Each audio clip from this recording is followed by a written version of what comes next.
Halo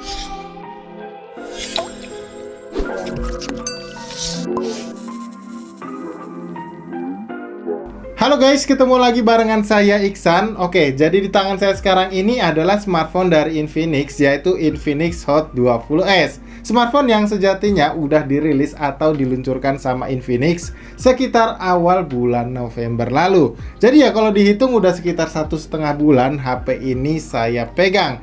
Dan jujur aja ya guys, awalnya saya agak males buat kasih review Infinix Hot 20s nya ini.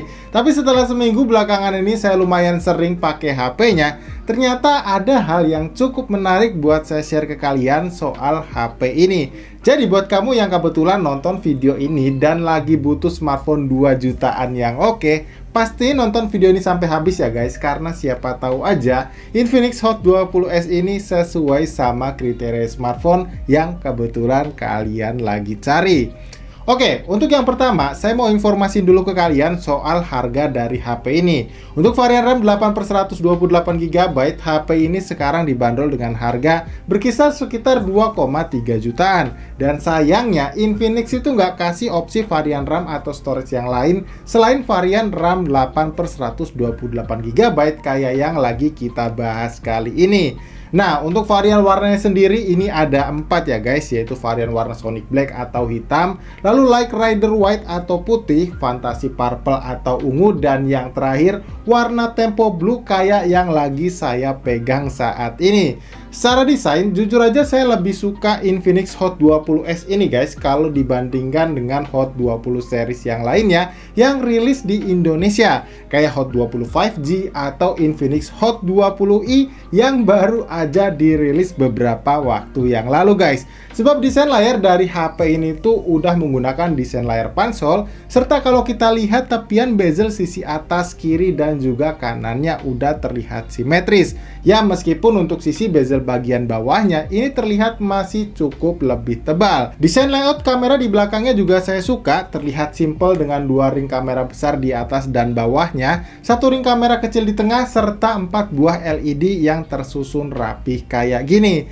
Cuman sayangnya guys, untuk finishing back covernya ini tuh masih sangat mudah nyeplak sidik jari ya, yang padahal secara motif dan warna ini sih saya udah suka banget.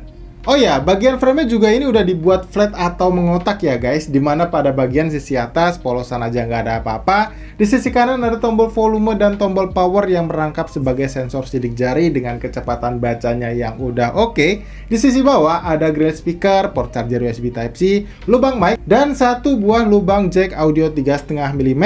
Jadi kalau kamu masih suka gunain headset kabel gitu, apalagi kalau kamu suka dengerin FM radio, HP ini masih bisa guys.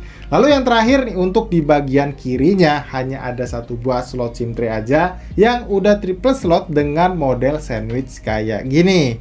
Dan meskipun material bodinya ini guys masih full berbahan plastik atau polikarbonat, tapi untuk build quality-nya terbilang masih cukup solid yang bikin pengalaman genggam HP ini tuh jadi kerasa nyaman. Pokoknya nggak kerasa murah deh, meskipun harga yang ditawarkan Infinix di HP ini terbilang murah. Oke, next untuk urusan layar, HP ini tuh dibekali 1 buah layar berukuran 6,78 inci berpanel IPS LCD dengan resolusinya yang udah Full HD+. Dan gak cuma itu aja nih guys, layar Infinix Hot 20s ini juga udah support refresh rate layar tinggi sampai 120 Hz. Jadi kalau kamu suka main game, scroll-scroll sosmed, atau nontonin drama Korea yang lagi ngehits, layar HP ini jelas bisa kamu andelin. Warna yang ditampilkan terlihat cukup vibrant, terlihat mulus juga kalau kalian pakai scroll-scroll sosmed begini, serta masih terlihat cukup jelas apabila kalian gunain di bawah terik matahari. Dan ini disebabkan tingkat kecerahan layarnya ya guys, yang diklaim sama Infinix mampu mencapai di angka 500 nits. Nah, lanjut untuk urusan performa, chipset yang dipakai Infinix Hot 20s ini tuh memang bukan yang paling baru dari MediaTek, tapi secara penggunaan jujur aja guys, MediaTek Helio G9 ini tuh masih bisa diandelin loh untuk kalian gunain. Mau dipakai multitasking atau buka tutup aplikasi gitu, ini lancar tanpa ada kendala sedikit pun. Skor Antutu benchmarknya ada di 330 ribuan yang udah pasti dengan skor segini, mau kalian pakai juga untuk ngegame ya jelas pasti bisa. juga. Contohnya, kayak waktu saya pakai mainin game Mobile Legends, settingan grafisnya ini bisa mentok di grafis high dengan frame rate-nya yang ultra. Meskipun selama penggunaan FPS-nya belum bisa mencapai di angka 120 FPS, mungkin ini juga karena settingan grafis ultranya tadi ya guys yang belum ter-unlock. Tapi dengan settingan grafis kayak gini, kalian masih bisa dapetin rata-rata FPS di kisaran 84 hingga 90 FPS.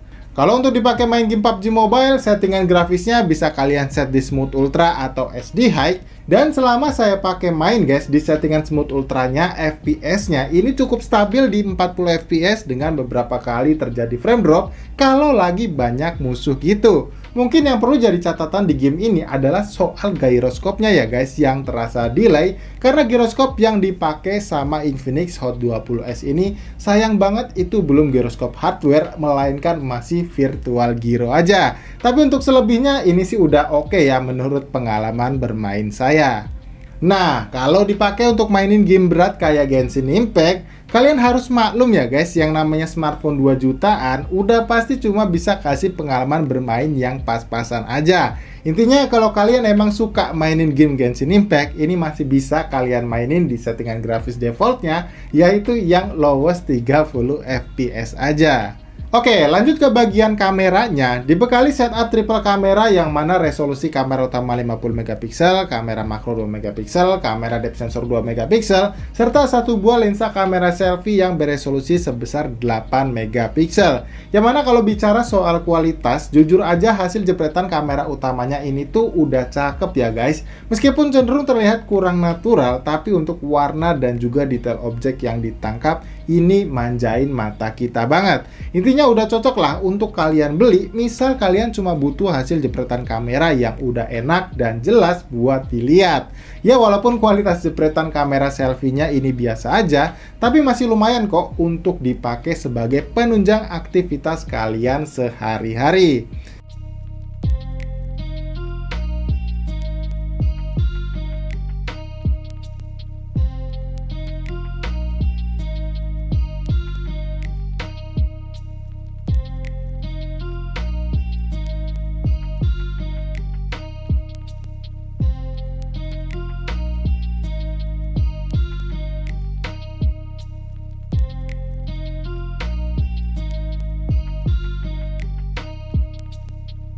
Nah, kalau untuk kualitas dari perekaman videonya, kalian bisa nilai aja sendiri ya guys, lewat sampel video yang udah saya siapin berikut ini.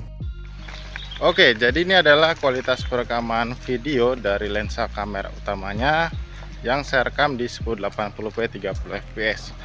Sayangnya untuk perekaman videonya ini mode resolusinya nggak ada di 60 fps guys, tapi kalian bisa naikin ke resolusi maksimalnya di 2K 30 fps. Dan untuk kualitasnya menurut saya lumayan oke sih. Kalau misalkan kalian mau pakai buat ya beberapa saat mengabadikan momen gitu sih masih oke lah. Tuh ya, langitnya masih kelihatan biru, awannya juga masih kelihatan bagus buat teksturnya. Nah, kalau ini adalah hasil perekaman video dari lensa kamera depannya guys, dan kebetulan habis jogging juga. Nah, kalau dilihat sih ya nggak sebagus dari lensa kamera depannya ya. Itu dynamic range-nya juga kelihatan sempit. Kalian bisa lihat ya, langitnya kelihatan putih banget. Tapi untuk SDR-nya lumayan lah. Jadi wajah kalian masih ketangkap dengan jelas. Oke, jadi menurut kalian gimana untuk hasil perekaman videonya? Kalian bisa tulis saja di kolom komentar yang ada di bawah guys. Oke, kalau ngomongin soal ketahanan daya baterainya, terus terang guys, kapasitas baterai 5000 mAh yang dipakai HP ini udah tergolong awet ya. Contoh dari pemakaian saya selama seminggu belakangan ini, saya bisa isi daya baterai HP ini tuh sekali aja dalam waktu 1 kali 24 jam. Bahkan terkadang bisa lebih ya, 1,5 harian gitu, tergantung bagaimana rutinitas pemakaiannya. Kalau kayak seharian cuma dipakai browsing, scroll-scroll sosmed, nonton film di Netflix, dengan durasi maksimal itu sekitar di 4 atau 5 jam, ini bisa bertahan di 1,5 hari tadi. Tapi ya kalau ditambah penggunaannya untuk dipakai main game juga, misal baterainya penuh nih ya di pagi hari, malamnya itu bakalan tersisa sekitar 7 atau 8%. Dan sebagai catatan, meskipun sebutannya support fast charge 18 watt, tapi dari pengalaman saya, untuk isi daya baterai HP ini dari 6% sampai penuh bisa memakan waktu kurang lebih sekitar 2,5 jam.